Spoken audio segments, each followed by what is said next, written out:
குண்டா ஆகிறதுக்கு பீர் குடிக்கணும், ஷைனிங் ஆகிறதுக்கு கண்ணை உம்புறதுக்கு ஒயின் குடிக்கணும். நிறைய பசி எடுக்குதுன்னா அதுக்கு ஒரு பிராண்ட் இருக்கு, நல்லா பசி சாப்பிடுவோன்னு சொல்லிட்டு.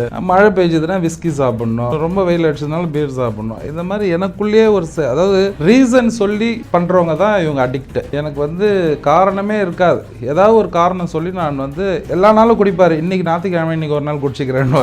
அதனால அவங்க தன்னைத்தானே காம்ப்ரமைஸ் பண்ணிக்கிறவங்க, அவங்களுக்குள்ளேயே ஒரு ஜஸ்டிஃபை பண்ணி இது நான் பண்றது கரெக்டு அப்படி வெளியில் இருக்கும்போது அவங்களுக்கு தெரியாது நான் என்ன செய்கிறேனோ. அதாவது அவங்களுக்கு யாரையும் மதிக்க மாட்டாங்க, யாரையும் சந்தேக குணம் அதிகமாக ஏற்பட்டுடும். காலையில் எழுந்து நானா பண்ணேன் அப்படின்னு கேட்பாரு. ஆனால் அவர் எங்கே அவரோட அந்த பொருள் வைக்கிறாரோ குடி, அது மட்டும் மறுநாள் காலையில் கரெக்டாக ஞாபகத்துக்கு வரும். இதெல்லாம் நிறைய விஷயங்கள் இருக்கு, பார்க்குறவங்களுக்கு புரியும் அது என்ன சொல்ல வரும். அப்போ இதெல்லாம் போய் தான் சும்மா நம்மளே ஒரு குடிக்கணுன்றதுக்காக தேடக்கூடிய. அதாவது எனக்கு பாடி ரொம்ப டயர்டாக இருக்கு, இன்னைக்கு ஒரு நாள் குடிச்சிக்கிறேன், லோன்லியாக இருக்கேன் அதனால் குடிச்சிக்கிறேன் அப்படின்னு சொல்லி. அதுக்கு தான் நம்ம சொல்கிறோம், பசியாக இருக்காதீங்க, கோபமாக இருக்காதீங்க, தனிமையில் இருக்காதீங்க, சோர்வாக இருக்காதீங்க.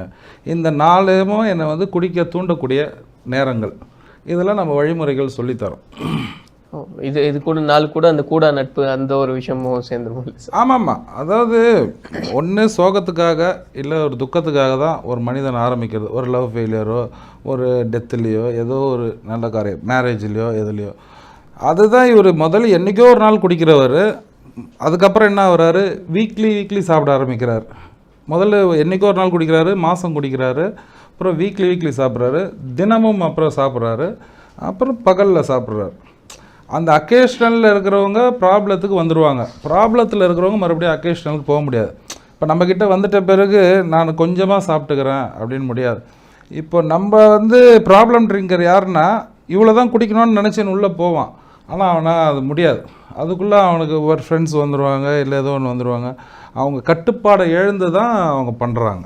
இப்போ பார்த்தீங்கன்னா சார், இந்த மது பழக்கம் அப்படின்றது ரொம்ப தீவிரமாக ஆயிடுறாங்க அப்படின்னு பார்க்கும்போது ஒரு கட்டத்துக்கு மேலே தான் அதை ரியலைஸ் பண்ணுறாங்க. பட் அதிலிருந்து மீண்டு வர முடியாத ஒரு சுச்சுவேஷன் அப்படின்றது வந்துடுது. அந்த கட்டத்திலிருந்து மீண்டு வர முடியுமா? அதுக்கப்புறம் பழையபடி நம்ம உடலை சீரமைச்சுக்க முடியுமா? கண்டிப்பாக முடியும். அதாவது உலகம் முழுவதும் இந்த ரீஹாபிலிட்டேஷன் இருக்குது. சென்னை ஃபுல்லாக இருக்குது, தமிழ்நாடு ஃபுல்லாக இருக்குது, இந்தியா முழுக்க எல்லா இடத்துலையும் இருக்குது. நம்ம எது நல்ல சென்டர்ஸ்ன்னு பார்த்து, எது போலியான சென்டர்ஸ் நிறைய இருக்குது. இப்போ எது நமக்கு நல்ல சென்டர்ஸோ அதை விசாரித்து இது உள்ளே போனால் மட்டும்தான் நான் இதிலேருந்து விடுதலை ஆக முடியும். நான் வீட்டிலே இருந்தேன்னு விட்டுடுறேன், தற்காலிகமாக விடுறவங்க இருக்காங்க.